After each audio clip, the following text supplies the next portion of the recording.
to order for the Planning Commission Board of Adjustments dated Tuesday, September 10th, 2024. And we will start with a roll call. Peter, if you do the honors. Ayers, Here. Brisbane, Weaver, Here. Tice, Here. Zierden. Here. All right, and we'll move on to Pledge of Allegiance. If we all could rise, please. I pledge the allegiance to the flag of the United States of America and to the republic for which it stands, one nation, under God, indivisible, with liberty and justice for all. Thank you. And we have an agenda for today. If we have any amendments or a motion to approve the agenda. So moved. Second. We have a motion and a second. All in favor, say aye. Aye. Any opposed? Okay, motion has passed. And then we will move on to the open forum portion. If you're in the audience and your topic is not already on the agenda, but you wanted to share something, please approach the podium, state your name and address, and feel free to share.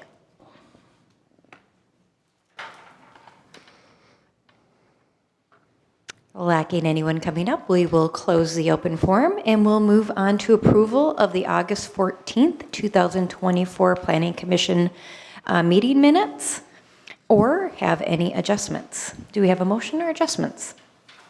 I'll make a motion to approve. I'll second that. We have a motion and a second to approve. All in favor say aye. Aye.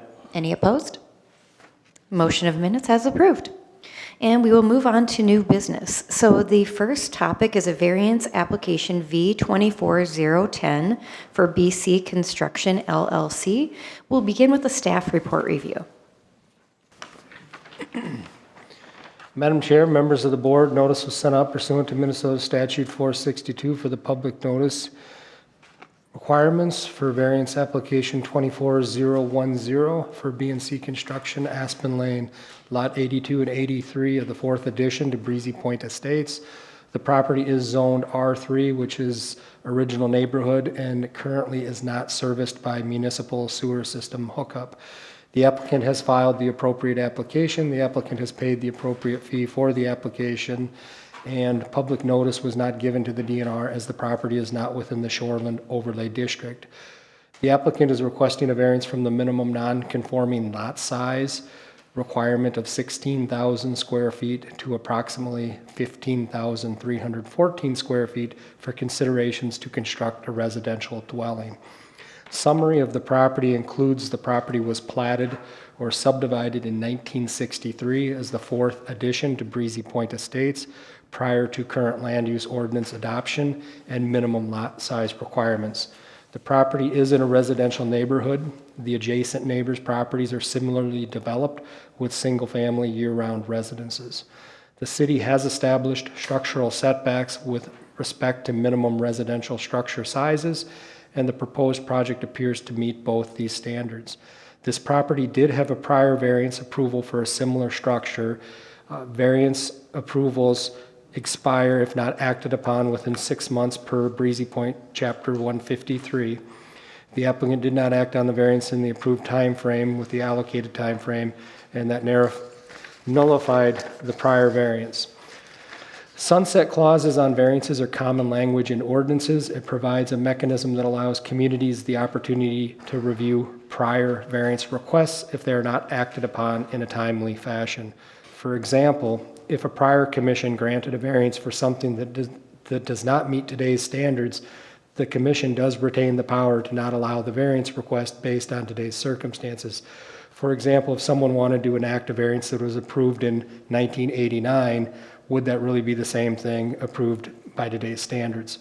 Considering the length of time between the prior variance application approval and the staff recommends the commission consider approval of the request as the project appears to meet all other development criteria as it did in the prior variance request.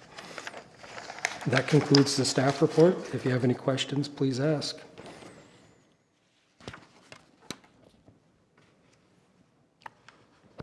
All right, we will move on to applicant testimony. If the applicant would Please approach the podium, state your name, address, and feel free to share your application details.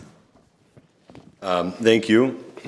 My name is Chris Cullen. I own B&C Construction, and I did apply for a variance last year, and it was approved, and I didn't realize there was a 6-month sunset, which respectfully, I can understand why it's there.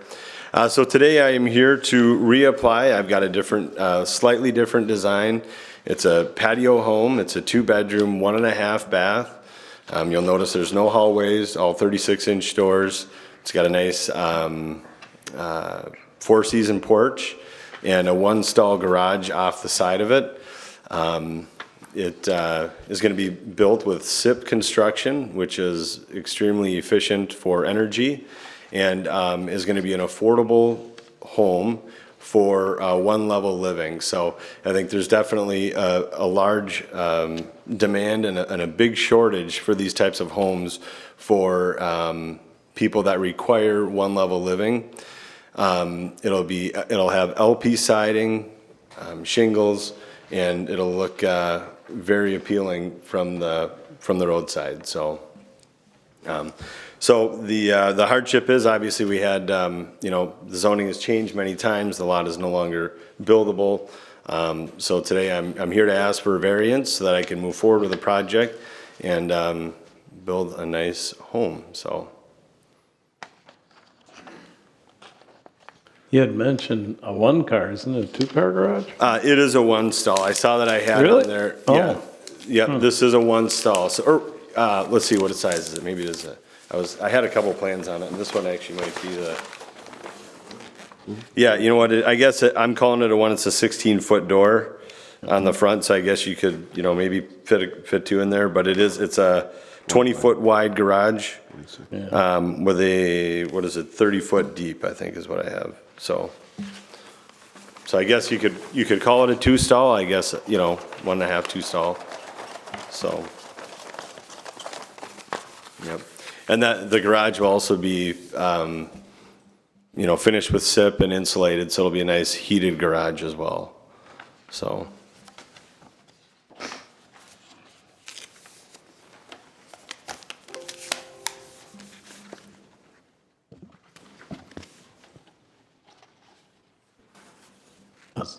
The county has to approve the sewer Correct. and well location, I would assume. Correct. Yep, and I do have a septic design that's already been completed. So, and ready to apply, so. Which would include 2 sewer locations and meet all standards there.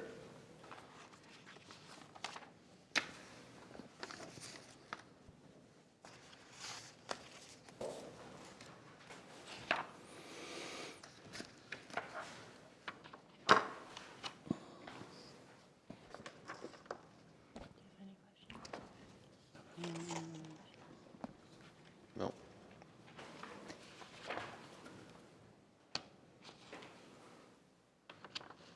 Thank you.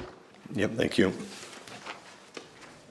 And we'll move on to the public hearing portion. So if you are seated in the audience and would like to share any input, please approach the podium, state your name and address, and feel free to share. Is that just for that? Yep.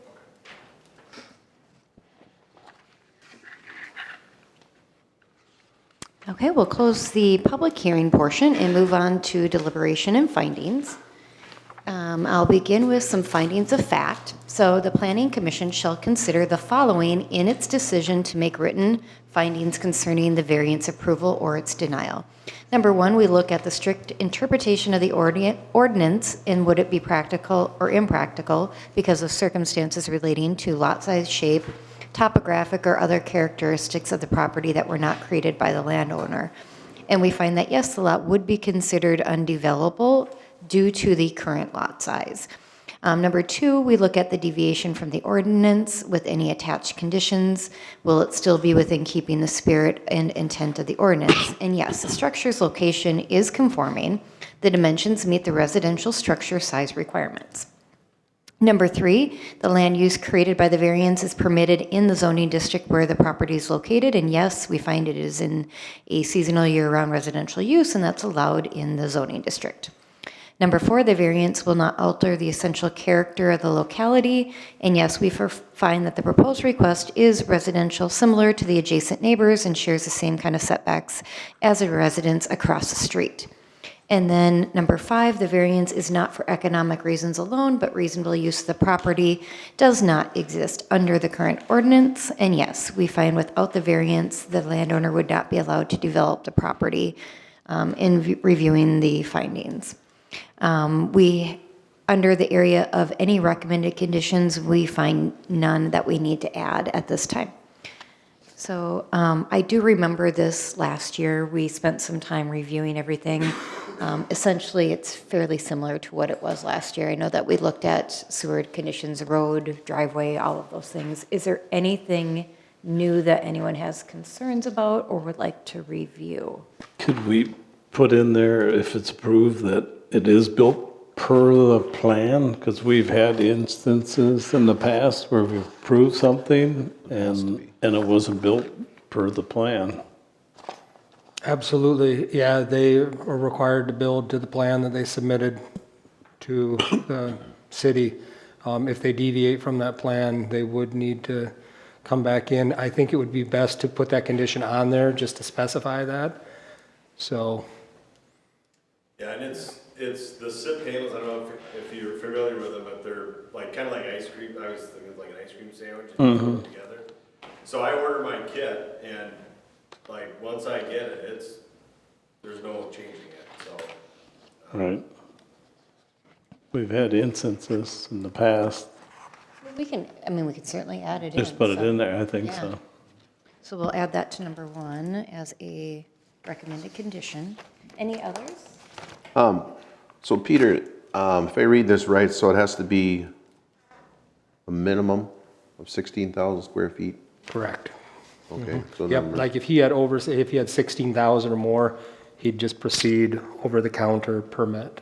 okay, so then it's a little bit shy of what it should be? Yep, it's about 15,000 square feet, so, a couple hundred square feet short. And a little bit of history on that, on the city requires variance from those sizes because obviously the city has so many small platted lots, and I think they just figured out what size they kind of wanted to start looking at it with more of a microscope, or pull into the planning board saying, hey, is this a good lot to develop? Whereas, and if they didn't have good road infrastructure and stuff like that, you guys could certainly say, this isn't a good spot to develop in, so it's kind of an extra catch point or safety factor. So that area there, what's that zone there? It's R3, R3. R3? Okay. yep. Okay.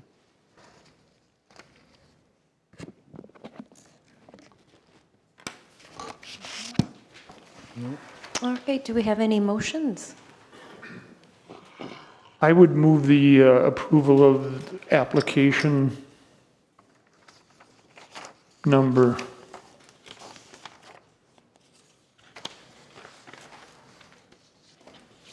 V-24-1 or -010. And just for clarification, with items 1 through 5, with the additional item of building according to the attached Correct. plan? So we have a motion. Do we have a second? I would second that. We have a second. All in favor, say aye. Aye. Any opposed? Motion has passed. All right, and we're going to move on to the second new business, which is a variance application V24011. And we will start with the staff report on that.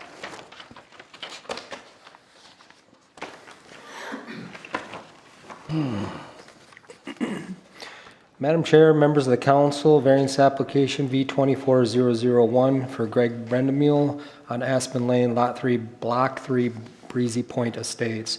The property is zoned R3, unsewered original neighborhood. The applicant has filed the appropriate application. The applicant has paid the appropriate fee for the application. Public notice of the hearing was published in the newspaper and to the property owners within the required mailing distance. Public notice was not given to the DNR as this property also is not within a shoreline overlay district. The applicant did have the required pre-application and meeting with the zoning administrator. The applicant's request is for a variance from the minimum non-conforming lot width requirement of 75 feet to 65.3 feet for considerations to construct a residential dwelling. Summary of the property includes the property was platted and subdivided in 1962 as Breezy Point Estates prior to land use ordinance adoption and minimum lot size requirements. This property is in a residential neighborhood. The adjacent neighbor properties are similarly developed with single-family year-round residences. The city has established structural setbacks with minimum residential structure sizes, and the proposed project appears to meet both these standards. However, the property does not meet the minimum lot width requirement to be considered for an over-the-counter residence unit allowance. This means the property will not be allowed a residential structure unless a variance to waive that requirement is granted.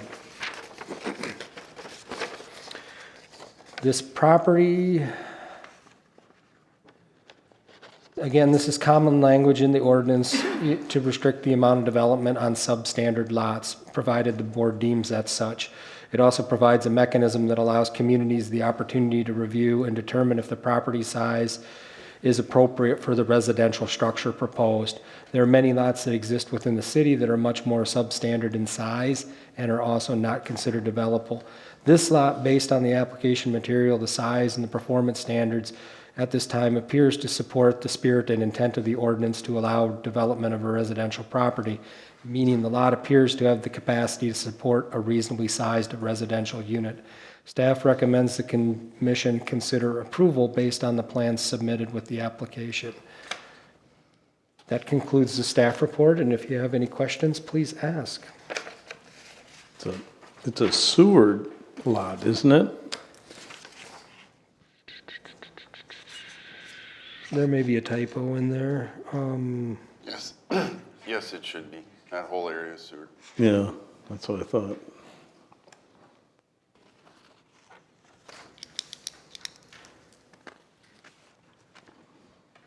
We'll update that in the staff report. Thank you.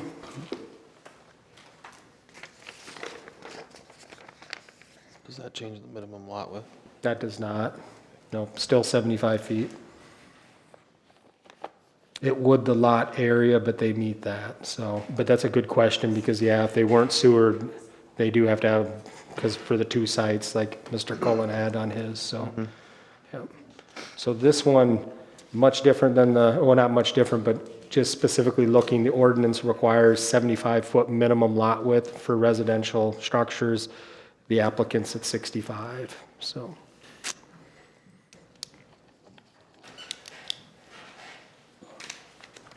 It does appear everything else is within code, correct? Everything else meets performance standards and setbacks, correct? And thank you for the catch on the sewer hookup. The impervious, it says 30%. That's the allowance in that residential Right. district, yep. Whereas in the other ones are usually 25 to 20% on some of them, so. A little more aggressive zoning classification here, being it's a smaller lot.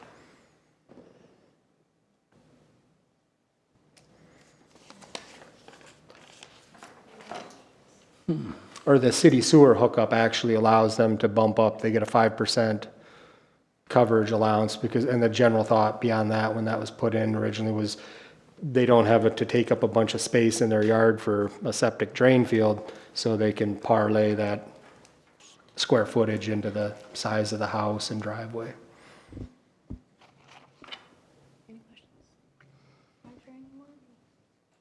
Okay, thank you. We will ask the applicant to approach and state name and address and share your details, please. Hello, my name is Greg Brendemule. I grew up in southern Minnesota. I live in St. Paul. I was up here golfing with my buddies and felt welcome in the neighborhood. And I realized that's a little bit big, but I designed a little home to go in there that I think fits nice and fits what's happening else on that road. And yeah, I would like to build a little home here. Met a few of the neighbors. Everybody was really nice, and yeah, I grew up in the country, so I think I'm sick of the city a little bit. And I thought this lot was really nice, so I'm asking to build.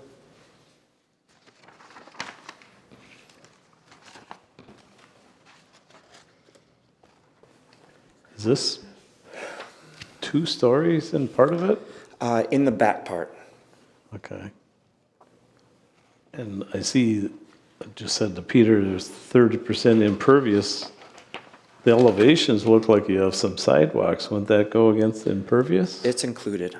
It is? Overhangs, sheds, and driveway. Oh, I guess I don't see any sidewalks. I see driveway.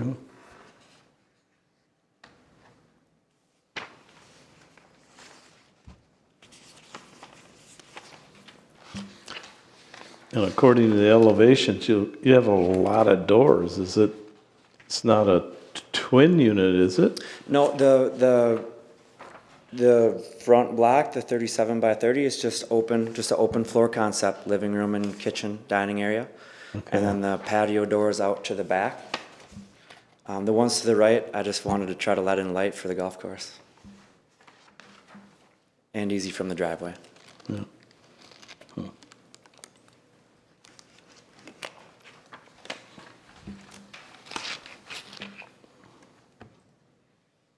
Was there a actual blueprint submitted then, or? For like the floor plan and everything? I guess I'm not, am I missing that? Or? We don't have floor plan. Elevation was requested. Okay. Just- The back part is just bedroom, bathroom, and then second story, same thing. Simple. We don't have a floor plan included in this because we wouldn't really be looking at as far as, how many bedrooms, bathrooms you'd be having and stuff like that. That'd be Right. something more up to the building official. But absolutely looking at the exterior dimensions and the height of the structure for considerations, for sure. Unless there's something additional the applicant wants to submit for a floor plan, we'd take it into record at this time, so.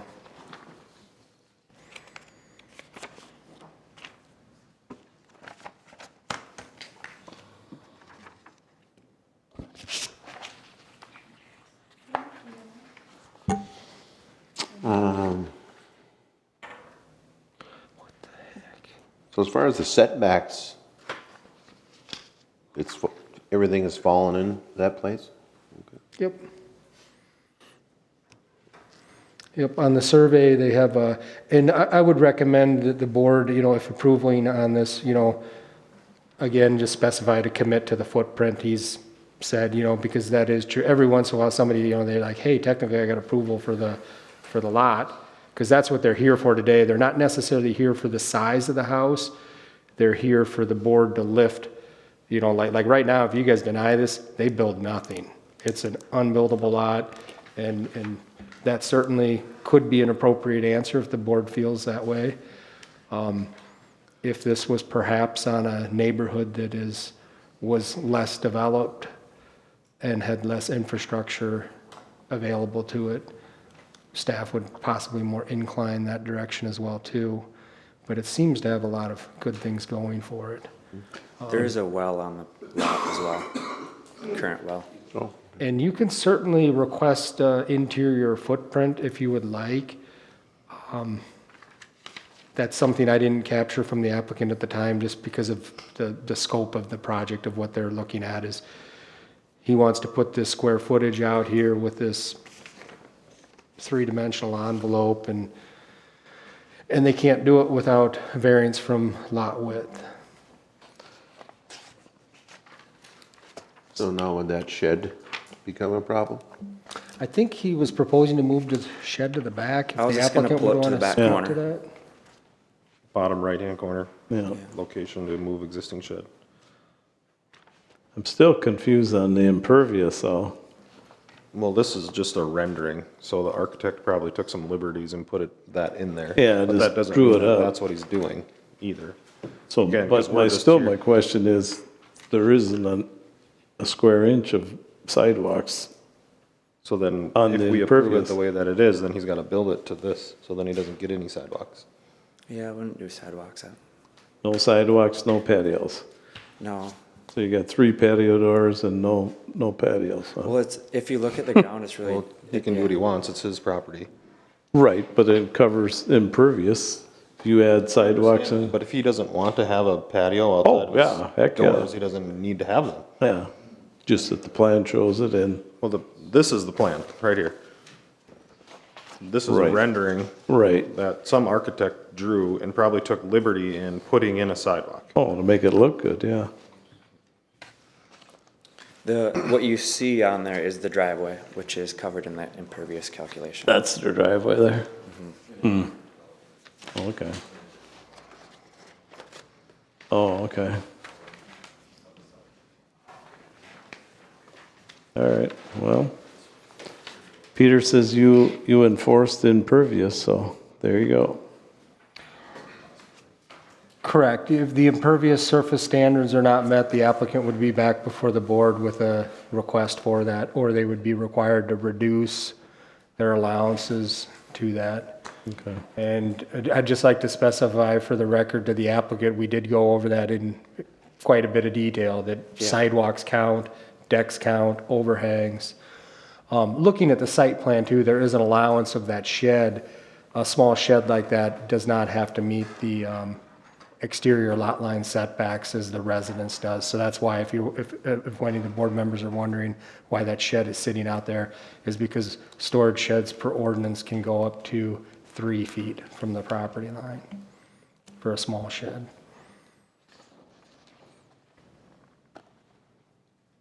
Yes, so if any sidewalks don't require a permit technically, but they require meeting impervious surface standards. So yeah, they, I've seen it happen where people have maxed out and the answer is they don't get sidewalk, or come back and ask the board for that. And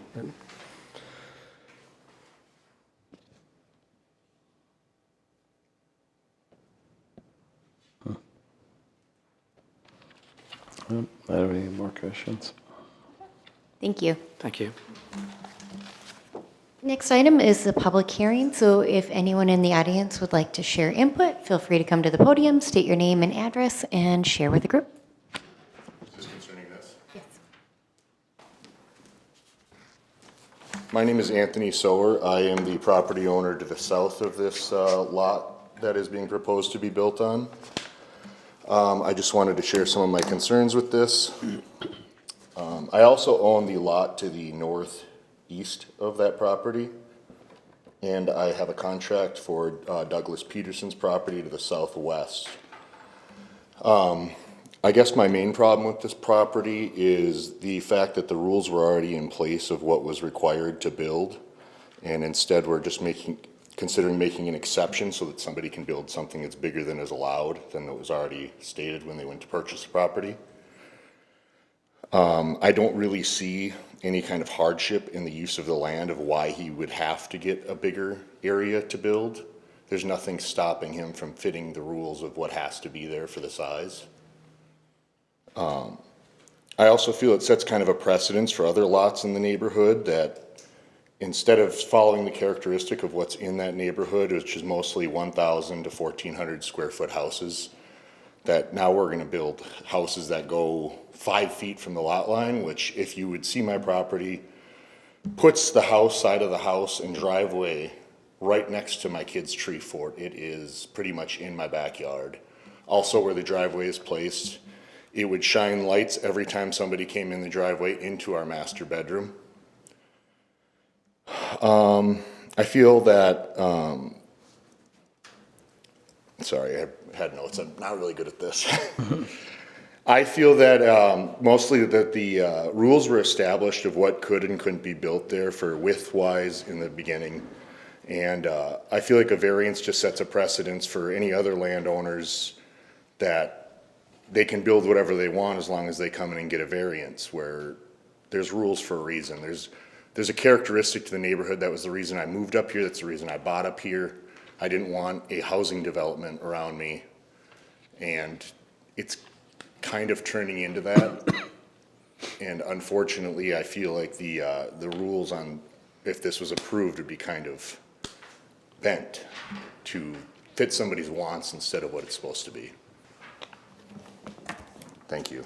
I do have a question for you. So is your concern the size of the home or Well- the fact that there is one even being put on it? Because the size isn't, it doesn't appear to be an issue. It's the fact that the lot itself isn't wide enough per code to build something It's at all. the fact that it pushes the property 5 feet even closer to mine when that was already established that there, I'm sorry, that there shouldn't, that there's a restriction on size already. So it pushes it 5 feet closer to me even more, which the rules stated already of what's buildable and what's not. Okay. I don't know if I answered that correctly. I'm not very good at this. That's perfectly fine.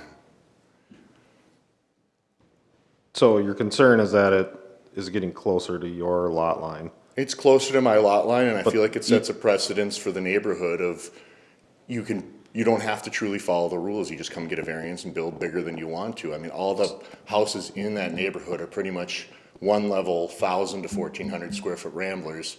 Now we're putting a 2-story house 5 feet over where they're supposed to be towards me.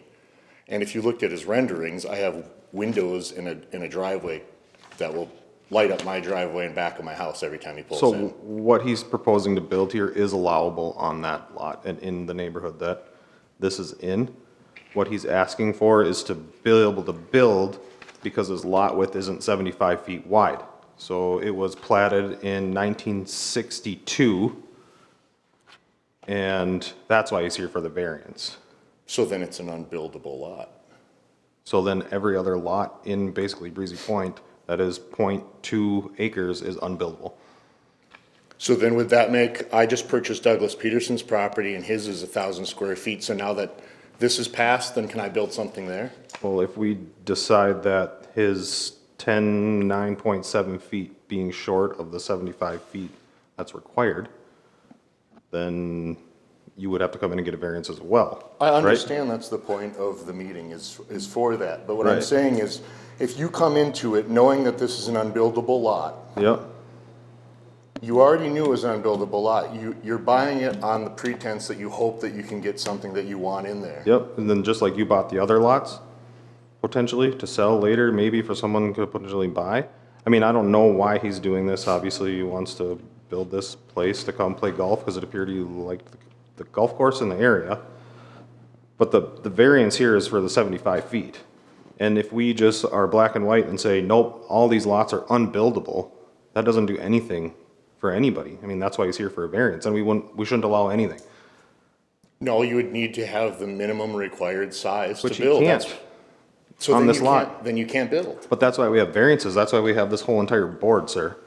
I understand that, but So if you understand that, then that's why he's here, is to get that variance. If we didn't allow any variances in the city, a lot of people wouldn't be able to do a lot of things. I understand At all. completely. I don't know why you're getting so defensive. I I'm not being completely defensive, I'm just understand why he's explaining here. to you why that's there. But from what I'm understanding is you're saying, right now it's unbuildable, so no one should ever be able to build on it, ever. No, they just have to build a smaller footprint. It has To meet- nothing to do with the footprint, sir. Okay. It has everything to do with the lot width. The size of the building can fit there no matter what. Even if it was 75 feet, that house could still be built there. Okay. Nothing changes. I think what we're saying is he could build a tiny home on there and he'd still need the variance because the variance isn't about the size of the home. It's can you build at all on that lot is what we're looking at. I understand, and to my understanding, it's an unbuildable lot. And I understand the reason we're here is for his variance to make it a buildable lot. But if I bought a lot knowing it was unbuildable, I would know that it's probably not going to be able to be built on, just like the lot attached to Douglas Peterson's is 1,000 square feet less than it's supposed to be able to be built. Right. So I would never assume that I'm going to have something built on there. And that's apparently the difference between you and him, because he's thinking, I'm gonna take a gamble, I'm gonna buy this lot, see if I can go get a variance to get it built. I guess it is. Thank you. Is there any, excuse me, sir, is there any concern about the slope? I see it drops like 3 feet. There's no rundown issue, you don't think? Well, there would be if the runoff of the roof would come down because it does slope I don't know the exact height, but it all does slope down towards my driveway. So the runoff off the roof would come down into my driveway. Oh, I see they have, It doesn't really show where Gutters. I am in the rendering is the, right. This is your driveway though, right? If you go to the survey, down just a little bit, or up, I should say. Right where the word block, breezy block, is that your driveway yes, that's on there? yep. His property line pretty much touches the edge of my driveway. I mean, he is right on the left side of my driveway. How much distance is between your house then and the property line? Ooh, I haven't measured. You want me to just If you're- estimate? Yeah, take a guess. I mean, 2 more widths, or 6, or 10? Are you speaking about the house and the property line in my driveway? or- So here's the property line, right? Yep. And your house sits in here somewhere. How close is it to that property line? I would say probably 24 feet. Okay. The width of the red up there is 65 or 75, so you can see if you envision double that or double that. Yep.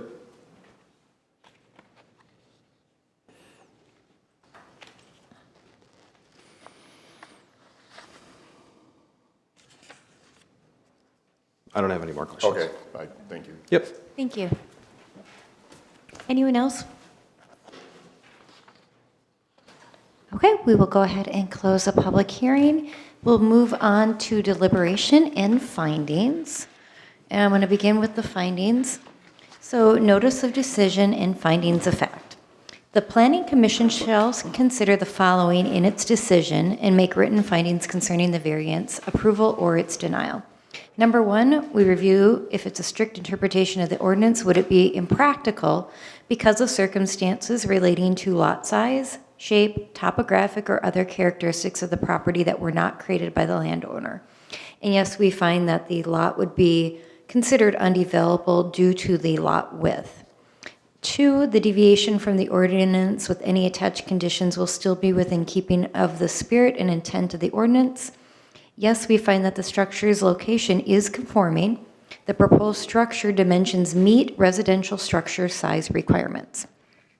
Number three, the land use created by the variance is permitted in the zoning district where the property is located. And yes, we find it's a seasonal year-round residential use. It is allowed in this zoning district. Number four, the variance will not alter the essential character of the locality. And we find that the proposed request is residential, it's similar to adjacent neighbors, and has the same setbacks. Number five, the variance is not for economic reasons alone, but for reasonable use of the property would not exist under the ordinance. And yes, we find that the variance, without the variance, the landowner would not be allowed to develop the property, as according to findings 1 through 5. Following our recommended conditions, I've modified this as we brought up that we wanted to make sure that we commit to the current impervious coverage and plan that's stated in the packet. So those are the current findings.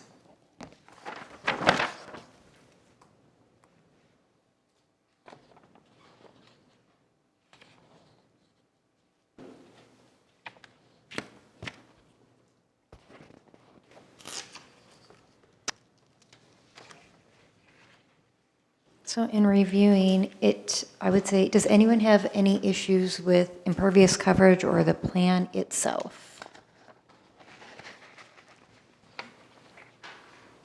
Okay, so then looking at lot size, we reviewed the findings. If we deny it, this means that it would be an undevelopable lot. However, many of the lots in that area we have developed, even though the lot size is what it is due to the 1960s regulations or property that at that time it was developed. Any questions or concerns that you have about this? I hate to keep bringing up this drainage thing, but it says here drainage style back gutters to flow to the front. So in other words, they're going to run it to the road, I assume. Can can you put in there a rain garden? Yeah, absolutely. I mean, Absolutely, you know, construction projects are required per law to condense all their runoff onto their own property. Believe it or not, there's violations everywhere throughout the state. But if a neighbor sues another neighbor, and that's what it would be, like if they came and said, hey, we're draining this on the property, we would say that's a civil issue, just like if a neighbor was parking an automobile on the neighbor's property. But the board, I get a little bit apprehensive in delving into some of that because that can put, you know, I would certainly, you could make a condition to say all runoff must be contained upon the applicant's site property, you know. But that's certainly, it's the law, just like the impervious surface coverage. It's just held out different, like the runoff is probably one of the most common complaints, you know, just everything's packed in so tight. You know, or if you wanted to, you could, you know, the board could deny it and tell the applicant to come back with an engineered or landscape architecture drawn plan guaranteeing that all the stormwater runoff remains on this property. We didn't get that far in discussion with this because it's not a lakeshore property, but I've definitely seen those, you know, on lakeshore properties where the folks that we had here last month. So, but I think just a simple condition stating, you know, the applicant must contain all stormwater management on site is sufficient.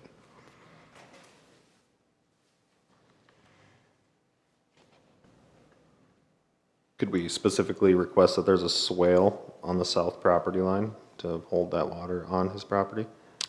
Or would it be easier and more simple just to state it how you did? Two things with that is, you know, that gets me a little bit, you know, because then we start designing, you know, if he gets into a 100-year storm, obviously the neighbors aren't happy with this, you know, and that should not, happiness doesn't make an effect on, you know, whether it meets variance criteria or not. But I've been in these situations, you know, where all of a sudden if the board does put a certain size to it, and then it's over in a rainfall event, you know, potentially the city of Breezy Point could be liable because we assigned a quantitative value to the size of that detention facility. So very good question. You know. So, maybe this might be a question for you or a comment, but we're ultimately at this point just stating, yes, he can build this footprint, which fits inside the envelope. He's at his impervious coverage. The landscaping plan and or how it's constructed or what it actually looks like after the fact, you're gonna take care of when he comes in for a building permit. Absolutely. So, Yep. in my mind, the 30% is the 30%. This is the footprint, like what the house looks like on the outside, how tall it is. Still has to fit into all the correct rules. Like I said, it was just a rendering that an architect drew based on what he told him. And the architect probably didn't even look into what the ordinances are for building height or anything like that in this specific location. In my mind, our job right now is, does this footprint work? And in my mind, the footprint works. Well, and that's what I look at is, that's not really our job at this point because if they had met the width, we wouldn't be looking at the house plans. Exactly. You know, we're looking at one single issue. Do we allow somebody to build on a lot that is of that width? Do we make a variance for that? Is it within the conformity of the neighborhood? Are other lots similar? Is that a buildable lot? Does it meet the look and the feel and this essential character of that neighborhood? I have a question, and I probably should have checked the address, but I believe down the street, Joe, maybe you would know, there's it's a two-story home, that light blue one. It's kind of narrow and tall. The neighborhood looks very similar to me. I'd have to see it. Yeah, but Otherwise, I it'd think just it's be a narrow lot as well. I should have took the house number down and looked at that, but I'm trying to compare if that house was built on, I mean, are these all 65-foot lots on that street? Several of So it's them are. further down. Yep. So they vary in width, 65, 75, so forth? Yeah, when they platted them in 1962, they just, Oh, okay. yeah, they did whatever fit for their plan. That was my concern of that, and I should have looked into that, but that house as it sits, you know, is that on a 65-foot lot? And that house is more narrow, where this one seems to be more sprawled out on the lot itself. So that's what I'm wondering, if that was allowed, that that particular house, you know, got a variance to build on that little lot. It's my, you know. Are you saying that the other house was taking up more space on the lot than this one, or? Well, I would say just on his drawing, it looks more spanned out, or this other house down the street is basically just more narrow and 2-story up. Right, but he's meeting all those proper setbacks. Well, I mean, I'm Must just be. saying it, We didn't do a variance on it, so must have, huh? yeah, I'm just curious, you know. Because we're not, I mean, again, the size of the house doesn't really matter because it's meeting all the setbacks. Right. It's legal. Right.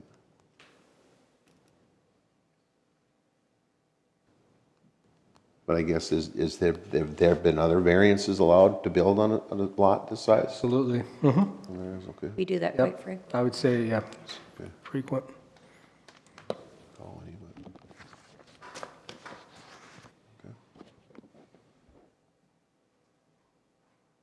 Beware if he was proposing to go over, like, if he wanted to overbuild his lot and go to like 35%, you know, then it'd be like, it's like, no, it's a total overbuild for the lot, you know, but he's got a smaller lot, he's still staying within the 30%, and he's staying within his 10-foot side yard setbacks, and actually the driveway meets the setback because driveways get a 5-foot setback.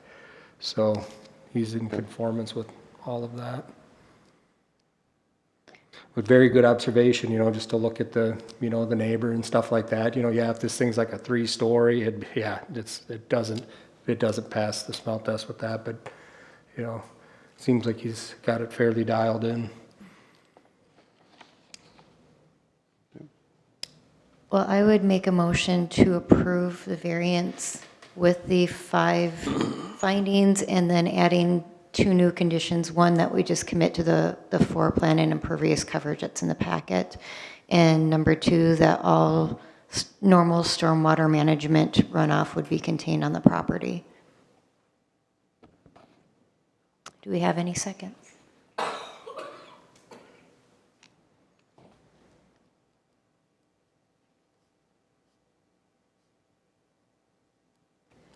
I'll second it. We have a second. All in favor, say aye. Aye. Aye. Any opposed? Nay. So, for record, I believe we had 3 ayes and 2 nays. Motion has passed. And moving on to new business number C, conditional use permit application C24004 for City of Breezy Point. We'll start with the staff report. Madam Chair, members of the board, subdivision application C2404, the City of Breezy Point, 8319 County Road 11 for lots 32, 33, 60, and 61 of the 13th addition to the Breezy Point Estates. The property is zoned public, as is owned by a municipality. The applicant has filed the appropriate application for a conditional use permit. The applicant has addressed the appropriate fee for the application. Public hearing for the notice was published in the legal newspaper and to the property owners within 350 feet. Public notice was not given to the DNR as the property is not in a shoreline overlay district. The conditional use is a request to construct a fence exceeding 72 inches in height. The summary of the property includes that this 13th addition to Breezy Point is located northeast of City Hall. It is in an undeveloped plat adjacent to North Pinewood Drive and North Birchwood. The property and adjacent properties were platted as residential lots in 1964. The zoning classification again is public. Much of the adjacent properties are also owned by the City of Breezy Point. The public zoning district is a common zoning designation for most city-owned properties. This zoning district exists to allow uses related to municipal services related to city operations. These uses include parks, recreation areas, open spaces, municipal wastewater facilities, and cemeteries, and not inclusive to just those uses. The two lots, 59 and 58, to the adjacent project that are owned by a private property, those are currently zoned R3. These lots are currently undeveloped. I did meet with the owner of those lots and showed them where the stakes were in relationship to the property boundary this afternoon. Due to the scope of the project area and survey requirements for the conditional use permits, Lot 59, closest to the bordering city property, was resurveyed to verify the property boundaries to ensure that the city property project stays on city property, which has been done. Public zoning classification requires a conditional use permit for any fence that is greater than 72 inches in height, and that is applicable in all zoning districts in the city. Any zoning district requires a conditional use permit for fences over 72 inches in height. This conditional use permit pertains only to the fence height and not to the garden portion of the project is a general use that's already permitted, and that's permitted in pretty much all zoning classes in the city. This means the commission only needs to look at the design of the fence in regard to the height of the fence. The applicant has met with the zoning administrator for a pre-application meeting to present their plans. Site topography, access, and lot configuration appear to be suitable for the proposed use. It seems to be consistent with the comprehensive land use plan, which encourages development in the areas within the zoning classification, and the property with which in the public zoning exists. The conditional use is allowed under the land use ordinance section 153.064. Based on the information presented this time, the staff recommends approval of the variance with no conditions. The Public Works Supervisor, Joe Zierden's here to speak on the project from the Public Works perspective. If you have any questions, please ask him. If you have any questions on the staff report, please ask me. In general, why somebody's going, why does somebody need to come in for special privilege or special permission for a fence that's so tall, is it's a common thing to have in zoning ordinances so somebody doesn't get in a dispute with their neighbor and build a 35-foot tall steel fence, which does exist, in places. So it's a good thing. It says, if we're starting to get over 6 feet in height, let's come in, just take a look at it. Yeah, it looks fine, especially in the day and age of VRBOs. I saw one property they draped with a camouflage military netting, like 45 feet tall in the tree because the neighbor had cameras up. Very strange, but you can see the challenges with that. So, but that's a little bit more extreme, but some of the rules are there to kind of dissuade those type of projects. But this looks pretty straightforward. We got a survey, and then within your packets is also an interior layout of the garden space to see where the perimeter of the fence is going to go. So thank you. If you have any questions, please ask. Peter, can I just get some clarification here? This survey is for lot 59? Correct. And that is a privately owned lot? Yes. Okay. Yep, there's two lots in there that are So we private. surveyed that one to make sure we knew where the boundary was for their property. To stay out, exactly, because city's got everything else around that. Okay, And so- I just wanted to clarify that and make sure I wasn't looking at this incorrectly. No, and that's a good, usually most cases we're surveying subject property, but this one, since it's so extreme, they just have a little island in there, so. Yep. Yeah. Kind of a silly question, Joe. Is it like regular chain link fence? Black or just galvanized or whatever? Galvanized.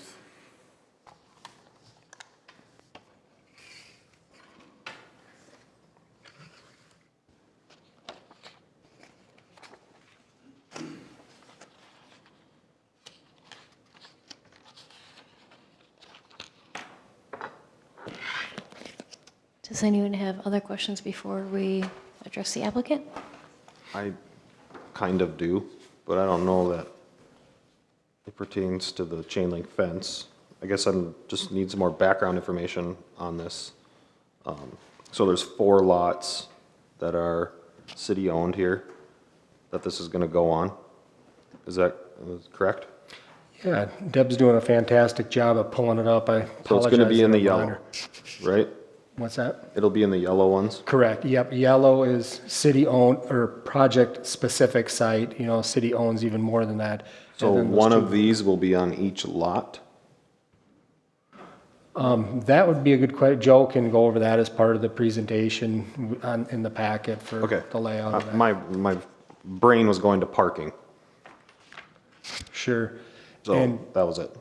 and I would just make sure I just would look at the height of the fence, you know, Yeah. that's the specific, Yep. exactly. That's so. why I wasn't sure if I should ask. And that is so true, though. I mean, like with parking, that's something that it's like, you know, there is decent parking around, but associated with that, but, you know, if a neighbor complains, the only power the board really has on the, or the only scope that you really want to focus on is whether or not you want, yeah, exactly, like, do you want it 72, do you want it 96 feet high, or 96 inches high? Yep. That type of thing, so, yeah, Okay. I'm very done. good.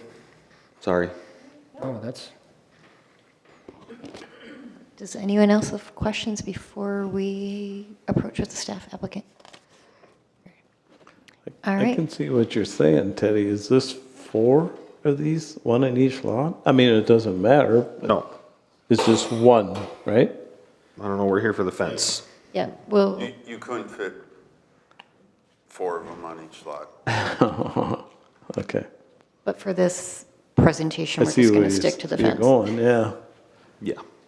Okay, well then we are going to move from staff report to applicant testimony. So if the applicant could please approach the podium, and I think that's you.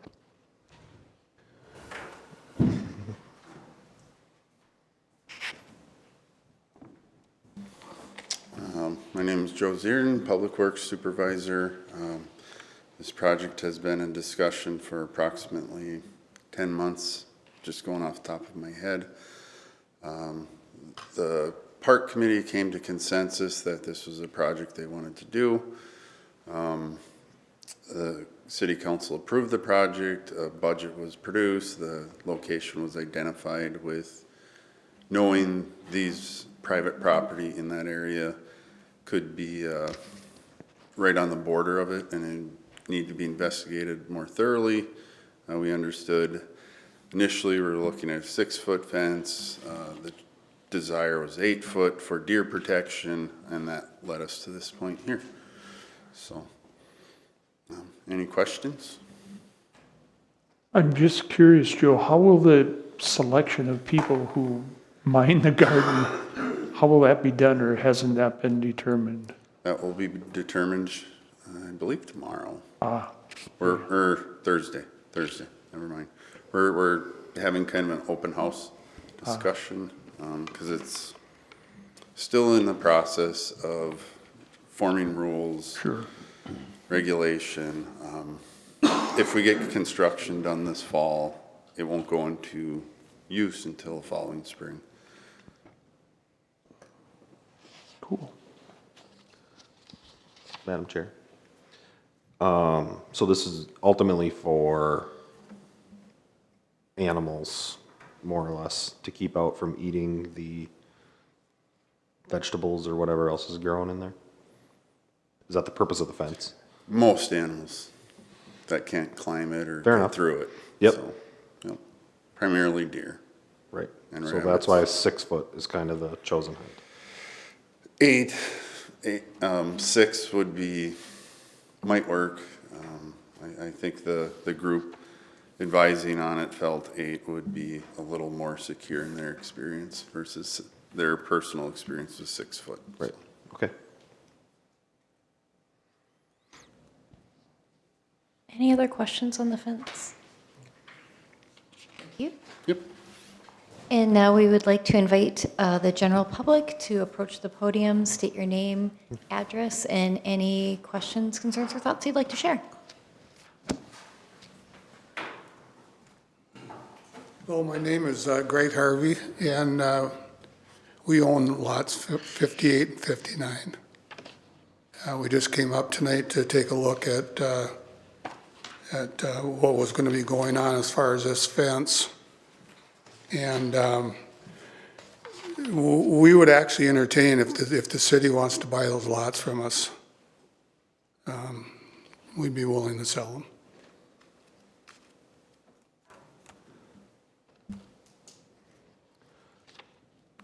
I don't know if we can. It sounds like this fence is starting to become kind of a bad deal. Is your home or house currently on one of those lots? No, They're both empty or vacant? yeah, Okay. yeah.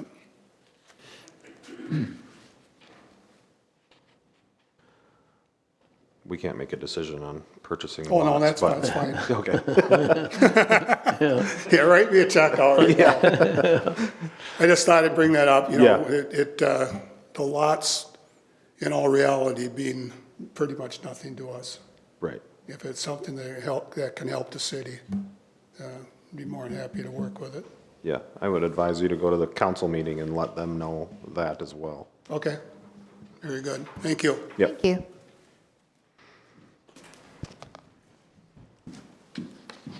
Hi, Gail Arney. I'm the chair of the Park and Rec Board, and so I'm just here to add a little, anything you need to know about the garden, and it is one garden, and raised beds and in-ground plots.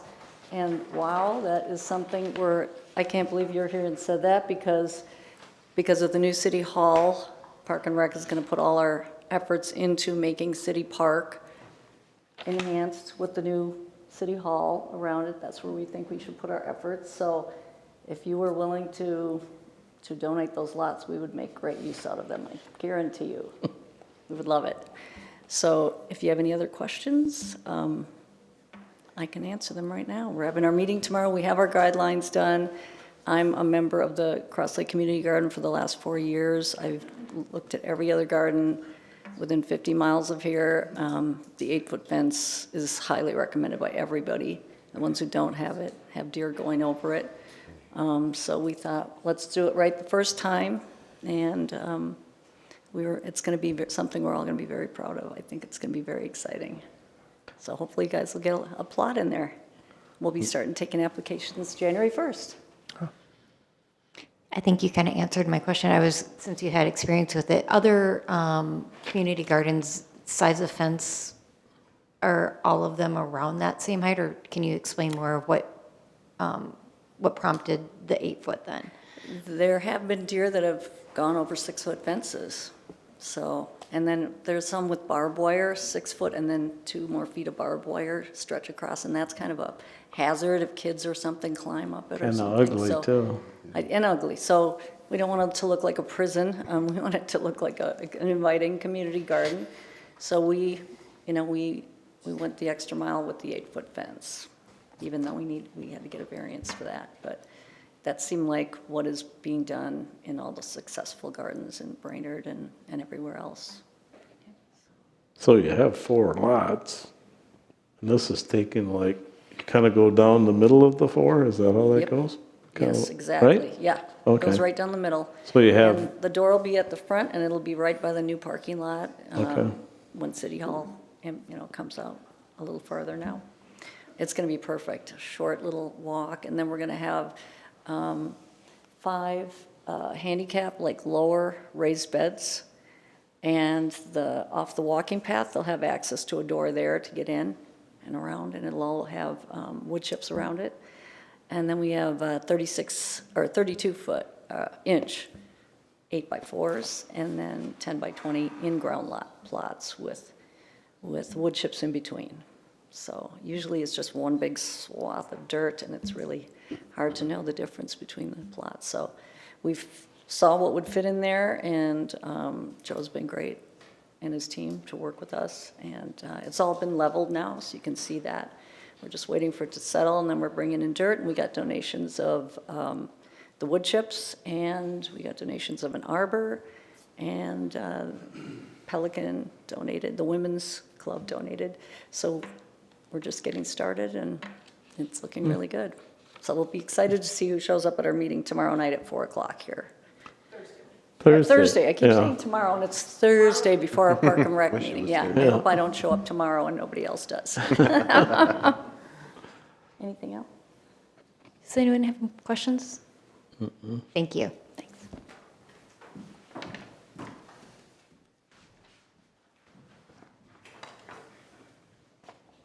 Anyone else?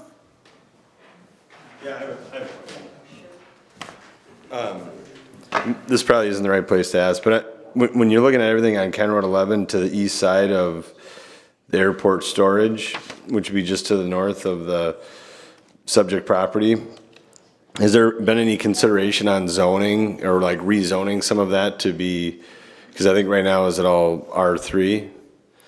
Has there been any consideration to rezoning any of that to, you know, I don't know, just when you look at it on that whole, everything north of there, to have that residential doesn't fit in, but I think it's a great idea for the garden, but just something to think about, I guess, so. Has there been any consideration on rezoning any of that, or? Nothing's been brought up to us. No. So, okay, that's all I had, thanks. Thank you.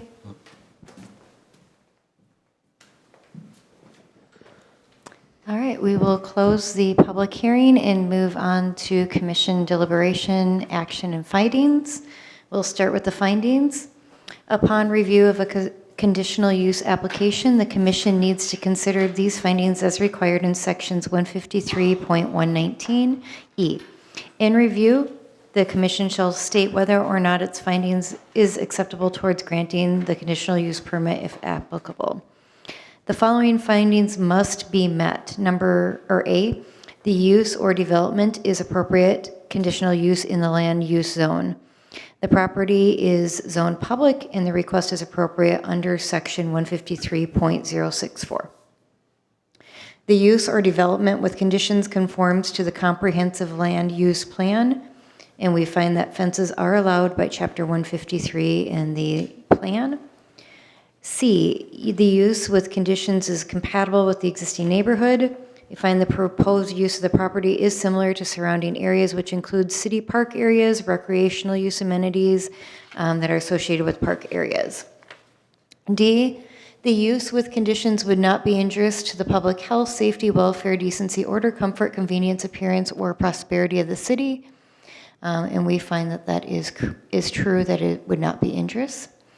We also look at the following that must be considered. A, conditional use should not be injurious to use and enjoyment of other property in the immediate vicinity for the purpose permitted on that property, nor substantially diminish or impair property values in the immediate vicinity.